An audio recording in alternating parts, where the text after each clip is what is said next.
Welcome to Excel Bell. If you're passionate about learning and growing your skills, you've come to the right place. Don't forget to subscribe and hit the bell icon to join our community. Let's kickstart this session with some fresh insights. Stay tuned for our instructor, and let's excel together. Video में मैं बात करूंगा if formula के basics के बारे में। अगर आपने इफ कभी पहले इस्तेमाल नहीं किया है, ये वीडियो आपको जरूर देखना चाहिए। नाउ मेरे सामने एक बहुत ही छोटा सा डेटा है जिसमें 4 लोगों के एज दिए गए हैं। इसमें से एक बच्चा भी है 6 साल का। तो मुझे लॉजिक ये लगाना है कि जिन्होंने 18 साल क्रॉस कर लिए हैं, मतलब anybody who is more than और इक्वल टू एज 18, तो उनको अडल्ट माना जाए। काफी अलग अलग कंट्रीज के अलग अलग लॉ होते हैं जिनके जरिए एक पर्सन वेदर चाइल्ड माना जाए या सीनियर सिटीजन या अडल्ट माना जाए। तो फिलहाल हम एक बहुत ही बेसिक केस लेने वाले हैं। नाउ हम शुरुआत करेंगे इफ फॉर्मूला से। इफ लिखने के बाद मैं टैब की प्रेस करता हूं और बड़े गौर से देखिएगा ये क्या कह रहा है, लॉजिकल टेस्ट। अब लॉजिकल से मुझे याद आ रहा है, लॉजिकल एक्सेल के नजरों में 2 चीज होती हैं, या तो वो ट्रू है और या तो वो फॉल्स है।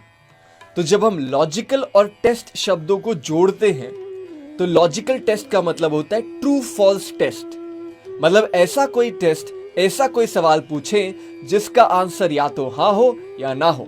मतलब अगर मैं आपसे पूछूं कि क्या आपको भूख लगी है, तो आप कह सकते हो हाँ, वो हो गया लॉजिकल टेस्ट। लेकिन अगर मैं आपसे पूछूं क्या खाना चाहोगे आप, तब वो लॉजिकल टेस्ट नहीं है, बिकॉज उसका आंसर सब्जेक्टिव होता है। आप या तो मटर पनीर खाना चाहें या बर्गर खाना चाहें। मुंह में अभी मुझे ही पानी आ रहा है, इसलिए मैं बात को आगे नहीं बढ़ाते हुए सीधा इफ में जाता हूं।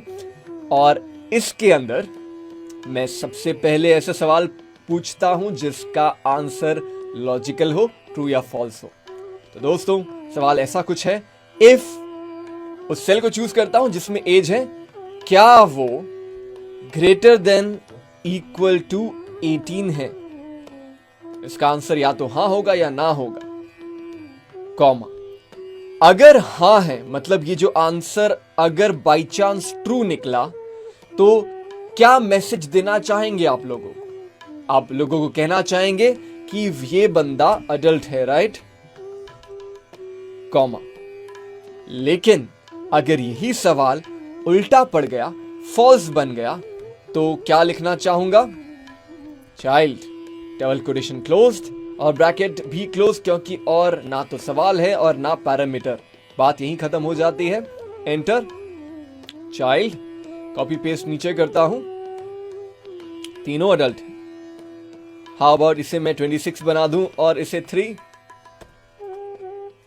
आंसर अपने आप चेंज होता नजर आएगा। वेल, ऑल्दो मुझे मालूम है ये बिगिनर वीडियो है, बट आपको जस्ट एक झलक दिखाना चाहता हूं कि धीरे धीरे जब आप आगे बढ़ोगे, मैं आपको ये भी बताऊंगा कि अगर कोई पर्सन इसके अंदर 60 इयर्स एज को टच करते हैं तो उन्हें हम नाम देना चाहते हैं senior citizen. Okay, senior citizen. तो अभी फिलहाल अगर मैं 61 या 62 या 60 लिखूं तो मुझे अडल्ट ही दिखेगा, मुझे सीनियर सिटीजन नहीं दिखेगा, क्योंकि मेरे लॉजिक में मैंने वो इंक्लूड ही नहीं किया। तो अब मैं एक फ्रेश लॉजिक लिखना चाहता हूं। थोड़ी जगह बना देता हूं ताकि हम सब फॉर्मूला को बड़े आसानी से देख सके। ये फॉर्मूला मैं कट करके ऊपर रख रहा हूं ताकि हम रेफर कर सकें जब भी जरूरत पड़े। और ये मैं पूरा डिलीट कर देता हूं। अब शुरुआत करता हूं। If the age is more than equal to 18. In fact, मैं ऐसे भी शुरू कर सकता हूं, if age is more than equal to 60, तो उन्हें माना जाए सीनियर सिटीजन, कॉमा। क्या मैंने सही किया है? कुछ मिस किया है मैंने? यस, मैंने डबल कोटेशन लिखना मिस कर दिया, तो उसे आप नहीं भूलिएगा और फिर कॉमा प्रेस करते हुए हम आगे बढ़ेंगे।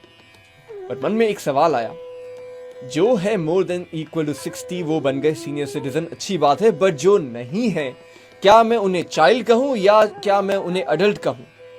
अब वो जानने के लिए आपको और एक सवाल पूछना पड़ेगा कि क्या वो 18 से कम है। ओके, अब सवाल पूछने के लिए मैं सेल को चूज करता हूं और लिखता हूं लेस देन 18। बट दोस्तों ये सरासर गलत है। क्यों? क्योंकि सवाल पूछने का हक सिर्फ और सिर्फ लॉजिकल टेस्ट को है, ना कि अदर पैरामीटर्स को। क्या समझाएला है भाई? अब क्योंकि आप जहां खड़े हो फॉर्मूला के अंदर, उसके अंदर लिखा है वैल्यू इफ फॉल्स। नाउ यहां पर आप सीधा सवाल नहीं पूछ सकते, और अगर आपको सवाल पूछना है तो लॉजिकल टेस्ट लाना होगा, और लॉजिकल टेस्ट लाने के लिए लाना होगा एक नया इफ स्टेटमेंट। सो लिखता हूं इफ, टैब की प्रेस करता हूं, एक ब्रैकेट को क्लोज करता हूं और एक ब्रैकेट क्लोज करता हूं, ताकि सारे ओपन ब्रैकेट्स के ब्रैकेट्स क्लोज हो जाएं। अब ये इफ के अंदर एक नई कहानी रचूंगा। उस इफ के अंदर दूसरा सवाल ये पूछता हूं कि क्या वो सेल लेस देन 18 है? अगर है तो उन्हें माना जाए चाइल्ड, और अगर वो लेस देन 18 भी नहीं है तो एक ही सिचुएशन हो सकती है, आप 18 या उससे ज्यादा होंगे और 60 से कम होंगे। सो उस केस में मैं लिख देता हूं अडल्ट, डबल कोटेशन क्लोज, और ये रहा, बन गया आपका नेस्टेड इफ स्टेटमेंट्स।